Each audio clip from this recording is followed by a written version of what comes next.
Hello, people of the internet. I know I'm supposed to be doing Pokemon pricing stuff, but I was thinking about it more, and I just don't really think that works all that well. I could go into more specifics. Maybe I'll probably do that in its own separate video. Maybe not, because honestly, it's just one video. Who cares? But I also just finished Lord of the Rings, the book, for the first time, and it made me go rewatch the movies in the regular and extended versions. And because of that, I kind of want to make a tier list. We're going to be ranking all the characters or the major characters from the three separate instances of them: the theatrical, the extended, and the book, and seeing how they compare to each other. I'm not putting every single character on here because that would just take an absurdly long time, and especially if it's a character that's like very lightly touched on one version of them. So like Arwen's not gonna be on here because Arwen is only a character in the movies. She's not really a character in the books. I know that might upset people, but I'm just going with the book itself, none of the appendices, and she is very much there for like a couple lines in some of the books, and even then it's like the hooded lady, and that's it. That's all you get. So we're going to be skipping characters like that where you just have the small instances. Same with what the farmer maggot. He's not really touched on in the movies, so we're not going to worry about ranking him. But without further ado, let's start. And let's start with our boy theatrical version Theoden. Now, theatrical version Theoden, I think, is going to be an easy C tier. He might even go down to D. We'll see how we're feeling. I'm probably going to add some rows to this, but Theoden in the theatrical version honestly is kind of an asshole. And not in the best of ways. Like, he kind of gets the shaft. Granted, in the books, he's also, like, very much not. No, he's way better in the books, actually. Way better in the books. And the theatrical, or the extended version's honestly just going to be joining him right next to each other. He's probably going to be one of the few that actually stays right next to book versus theatrical. And Theoden in the movies just isn't quite the same as he is in the books. In the books, he's so much more, like, able to, or he's so much more likable. He's ready, he's willing to go into battle, he's very much not as doubtful of himself. He's definitely still has some big major doubts in the book, but he's very much more proactive, and the conflict of trying to protect his people isn't as like, it's still present in the books, but it's more of he needs to deal with this problem, and that is the most important thing. And it's because of tactical reasons he goes to Helm Deep. So he's gonna get the nod above the other two and go up at least one tier above them. You know what? Let's yeah, we'll actually move them all down one for now. I think I'm probably gonna add a tier under, and I know I'm adding two tiers above. I guess we can do that right now. Add row above, add row above. And I'll name those later. You'll see. You'll see. The Ring. Okay, so the Ring is interesting, right? It's not a character that speaks, at least not traditionally, but it is very much its own character in the all three forms. And I actually think all three forms do a great job of like showing just how impactful the ring is, even though it's literally a ring. Like the movies with the hushed rest of the world, the words in a different language being spoken to you, and just how absorbent it is of like the screen time whenever it's talking, corrupting someone. Masterfully done. I actually prefer that version of the ring the most. It's pretty much the same in both, but I am going to give a nod to the extended edition, because the extended edition really just shows, oh man, it is pulling, it is grabbing at Frodo. So this is the book one. Book one gets probably like one tier below. We'll do it here. And then these two will be the movie ones. And I guess that would be the extended one, at least in my head. Yeah, I think the extended one is above the regular ring.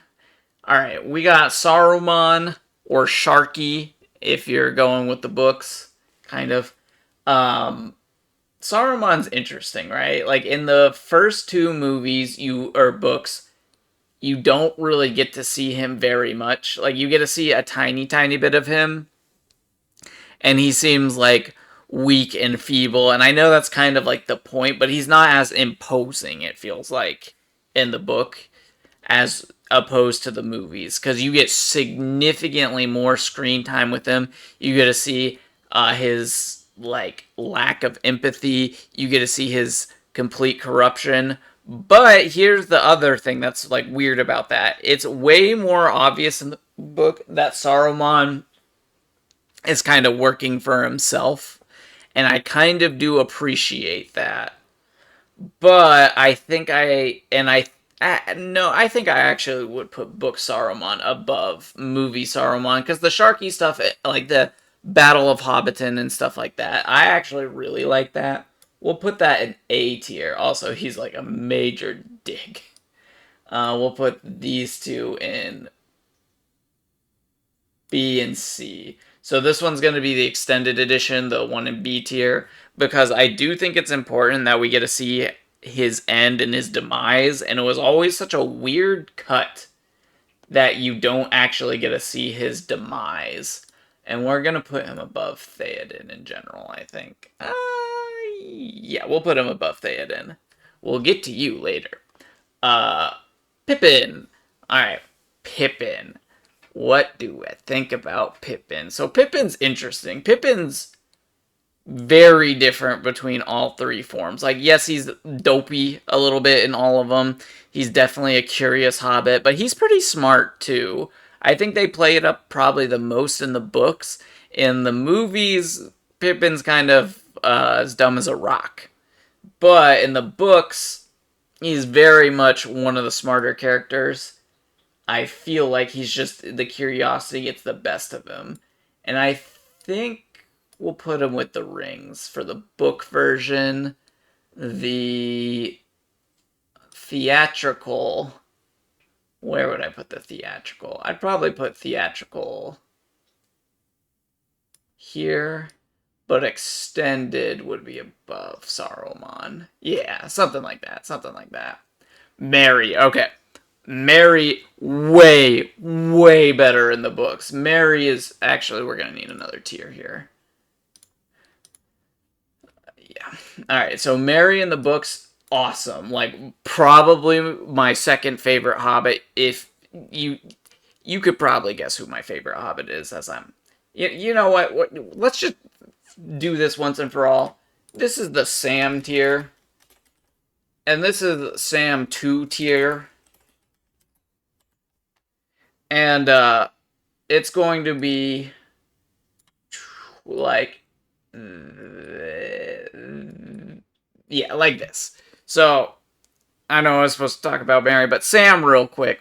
Sam in the books is easily and by far the best character in the books. He's funny, he's smart, and like every time he was on the page, I was like, oh man, this is such a good book. Like, oh man, I could read just a whole book about Sam and like his adventures, because he is really the heart and soul of Lord of the Rings. Without Sam, and I mean like from a book sense, not actually in world sense.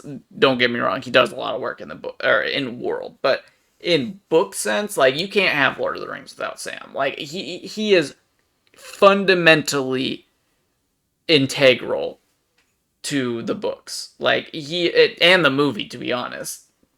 Like he's just so good. He's so good that when I was thinking about making this tier list, I was like, all right, we're definitely gonna have Sam have like his own extra tiers, right? I wanted to have a double Sam tier because I think that's just whoops. I just think that's hilarious because he's so good of a character. He's so good. Like, one of the best, easily. Easily. It's kind of insane, like, just how good he is. That's fine, that's fine.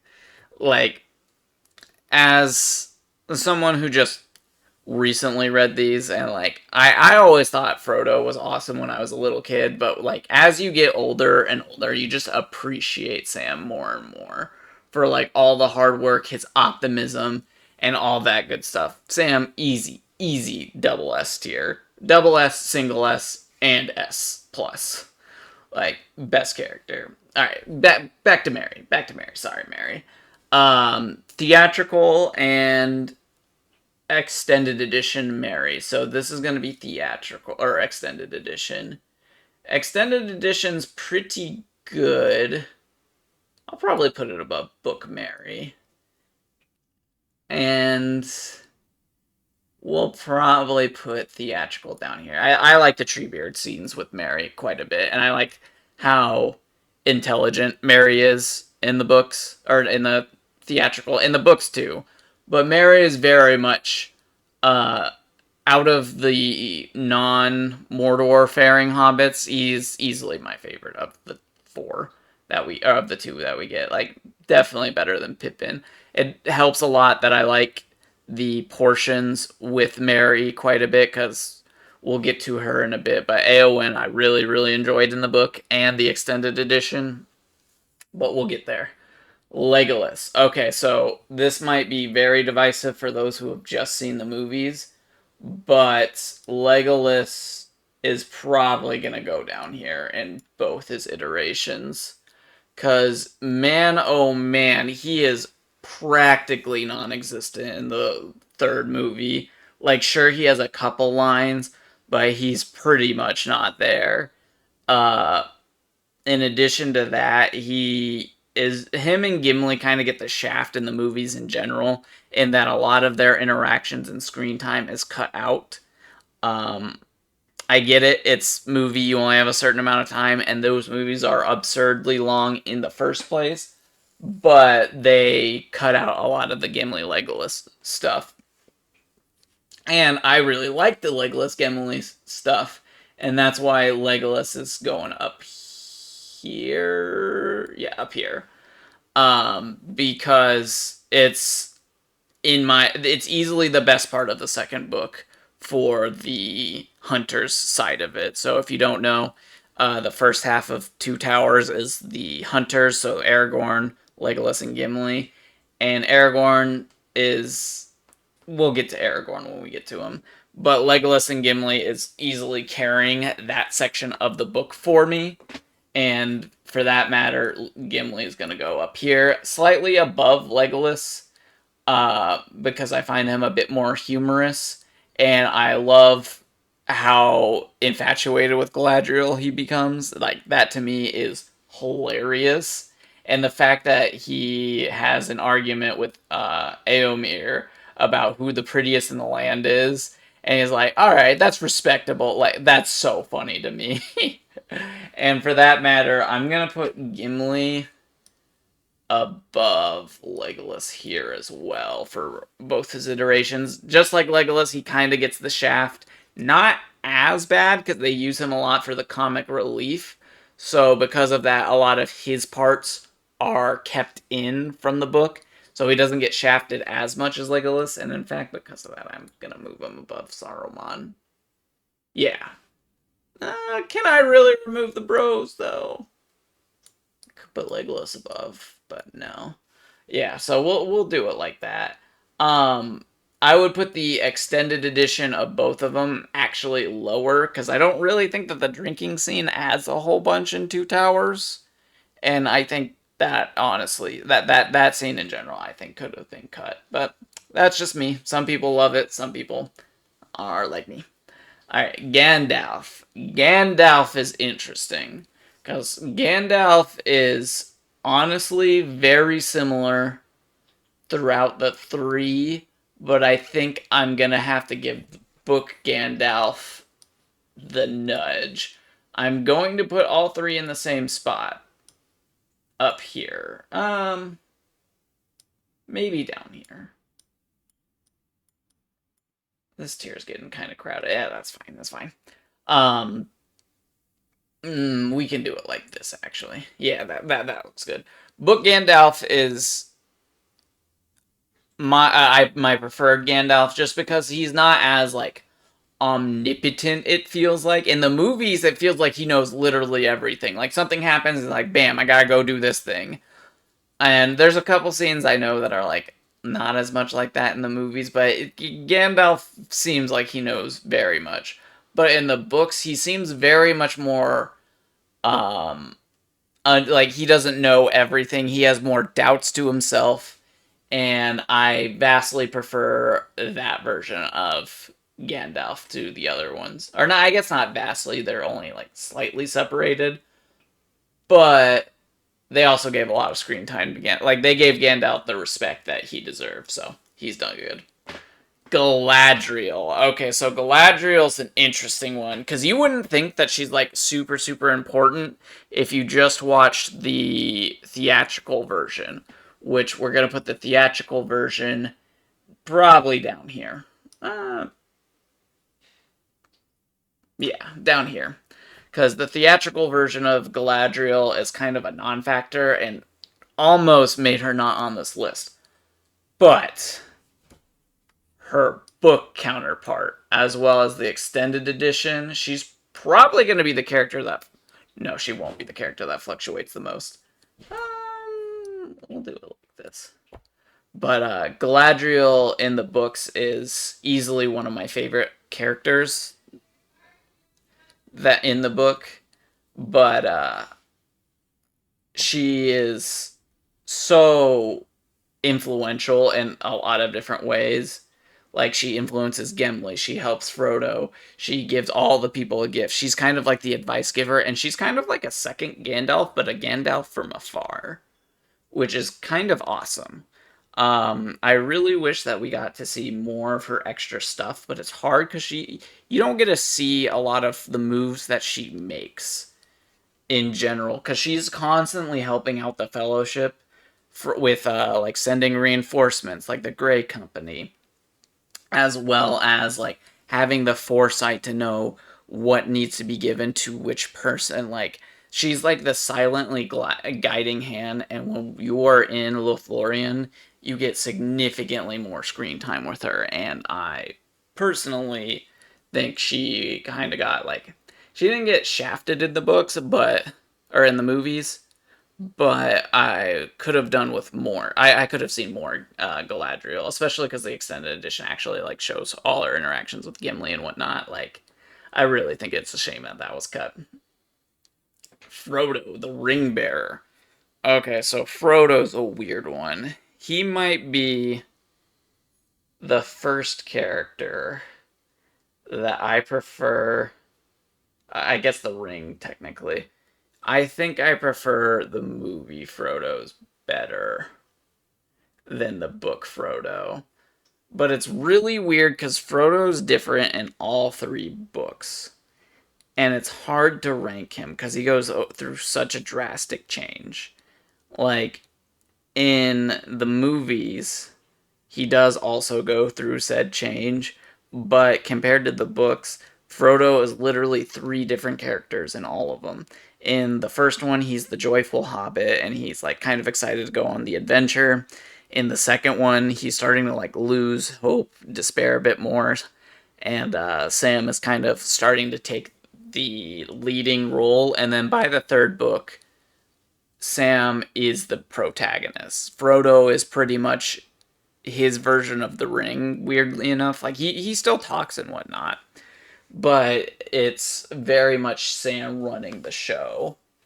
And I like that because it complements the ring. And you know what? I'm actually gonna put Sam or Frodo with the ring. But I think that the visual elements of Frodo, extended edition being the highest, um, kind of sells it for me because of how the ring is shown to be in the movies, as well as like the visual detail on Frodo. I know that's a weird thing to give like props to, but like watching as his neck starts to like bruise and get absolutely destroyed, he starts to look more lifeless as they get closer and closer, more Gollum like. I think that adds a lot, and that's why I think he has the extended edition is like the best version of Frodo, in my opinion. Here is another character that got shafted from, or this character probably one of two that got shafted the most. So Faramir is easy. I guess we'll put S plus here. Easy S plus. Um, Easy S plus tier. I love. We'll put him at the bottom. Above Gandalf? Yeah, at the bottom. Um, in Two Towers, he is so interesting. The mind games that he's playing with Frodo and Sam, trying to decipher what the secret is that they are holding, is honestly phenomenal. It was probably my favorite part of the second book. Like, period. And I really, really wish we got more of that in the movie instead of the like dedicated person to Gondor. Like I wish we got the intelligent Faramir. Not saying he's not intelligent in the movies, but as opposed to the books, in the books he's very smart, right? Like like he's playing traps, verbal traps for Frodo and Sam. He knows what buttons to push. He's just kind of trying to slowly egg them on so he can get the information he needs to keep his kingdom safe, as well as help them if need be. And it is really a shame that he kind of gets the shaft here. Extended edition Boromir, or not Boromir, Faramir is pretty good. Yeah. But he still kind of suffers quite a bit from just how they changed him in the movies. And I'm actually going to put him at the bottom for theatrical because he kind of gets shafted as opposed to the books. Like, he's not bad per se, but compared to what he is in the books and like those scenes that they cut out of it from him and Boromir, like it hurts real bad. And real quick, we'll just do Boromir as well. Boromir's kind of in the same boat for the theatrical version. The theatrical version makes him extremely unlikable. I remember as a kid, I thought he was an asshole and really was not like, why did anyone trust him? And it's very much intentional. But I actually don't think that Boromir is the best Boromir. I would probably put Book Boromir probably around Extended Faramir's area.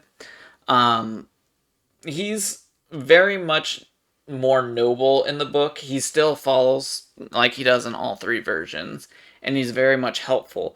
But it seems like Boromir constantly gets the shaft and is more hopeless in the books than he like otherwise should be. I know Gandalf being lost like was a huge blow to his morale because he everyone kind of was like a douchebag to Boromir in the books. Like everyone, like every idea he had, they were like, "Nah, you're stupid. We're gonna do this." But he he was going. He wasn't very good at playing the game of shadows and mirrors, right? Where you're trying to predict your opponent. He was very much trying to take the noble, more bold routes throughout this entire thing. And I think that kind of hurts him in the book. But in the extended edition, you really do get to see the more human, kind hearted, and not as atrocious version of Boromir. You get to see him interacting with the hobbits more. You get to see his love for his brother, his kingdom. You get to see the good in Boromir, and I think that that alone makes him such an interesting character because he has this absurd, fatal flaw that gets him in the end. But you also get to see like the nuance behind it, right? The good and the evil, and it makes him such an interesting character. In fact, I'll put you above Frodo, not above Gandalf. And I really was hoping to get more of that when I read through the book, but it's not as much there. It's definitely interesting, but it's not quite as good as the or extended edition. Eowyn. Eowyn is another character that is significantly better in the books than in the movie. I know that's been a trend, but like, dang, she is so much better in the books than the movie. And honestly, the extended edition does a pretty dang good job. We'll put her up here. And then the movie one, she's alright. Not much to talk about. They cut a lot of her stuff. Like, she's still cool, but as opposed to the extended and the book version of her, way, way better. Like, you get so much more time with her. You get to go into her motivations, how she feels. And actually, I think I'm doing a disservice to this version. Above Frodo? Above Frodo. Yeah, Eowyn is one of my favorite characters from. Does she go? Maybe I like her more. We'll put Eowyn's here. Yeah, yeah, because you get to see so much of her in the books. Like, she has like a whole story section. Like, all the Mary stuff is with Eowyn pretty much as the secondary character, and it is fascinating to watch. Like, hear all her thoughts on things, how she is unable to go and do the things that she wants to fight for the people that she loves, as well as to prevent the disaster she saw before her eyes from occurring again. And I really enjoyed that in both the extended and the movies. Now, we have an interesting case, alright? This might get a lot of hate, like a lot of hate. I think Book Aragorn is my least favorite character out of the entire Lord of the Rings. Like all out of all of these characters, Book Aragorn is my least favorite. And my reasoning for that is because he is very plain, flat. Like, you get like, it's really cool when he's like in the first book, when he is like kind of more mysterious. But the more and more we learn about him, how he accepts his responsibility pretty much right away, it just doesn't feel like there's a lot of depth in Book Aragorn. And that was the hardest part about getting through the Two Towers to me, was Aragorn was unable to carry most of the weight, in my opinion. And I think Tolkien kind of knew that when he did the third book, because you get very little of Aragorn's like story weirdly in the third book. Like, you still follow him here and there, but you're very much more in Legolas or Gimli's perspective when you're doing so. It's more as you're watching a specter go and do their things while you are a mere mortal. That's kind of how Aragorn felt in the book to me. And it just was, anytime in the Two Towers where we were following him, I was struggling to keep going. It was, Aragorn, I don't think, has the protagonist like ability in the books. And that might upset a lot of people, but I'm sorry. It was very difficult for me to get behind this character. Now, if he is the worst, that means that I like the movie version better. And I do by a lot. Like, they killed it when they switched him to the theater. Like, they changed a lot of the stuff surrounding him and gave him a lot of changes. But I think those changes were definitely for the better. He has doubt now, right? Way more doubt than in the books. He does have doubt about leading the company, whether or not he's doing the right thing, but his doubt about being a king, his fear of corruption, right? He does not want to be corrupted like his ancestors before him. He knows of the evil, but he must stay away from it. The you bow to no one scene in the movies, like, they absolutely killed it with this man, and so much so that you go from my least favorite character to one of my favorites, like one of my absolute favorites. It's kind of insane. Like, I'm somewhat debating putting him in Sam 2 tier, But I don't think I like him more. We could put him above. You know what? We'll do it like that, I think. Yeah. Um, but like they nailed Aragorn to me in the movies. Like this is the best version of him, hands down. Period. End stop. Like it's insane how well Viggo Mortensen kind of performed his role in shaping the character that honestly is like beloved by the fans. Like the movie Aragorn is immaculate. Like it's one of most people's favorite character, and I can't blame them. Like they absolutely made one of the best heroes in fiction, in my opinion. Like they killed it. The only reason he's not number one is because Sam's such a goddamn legend. Like Sam's just too good.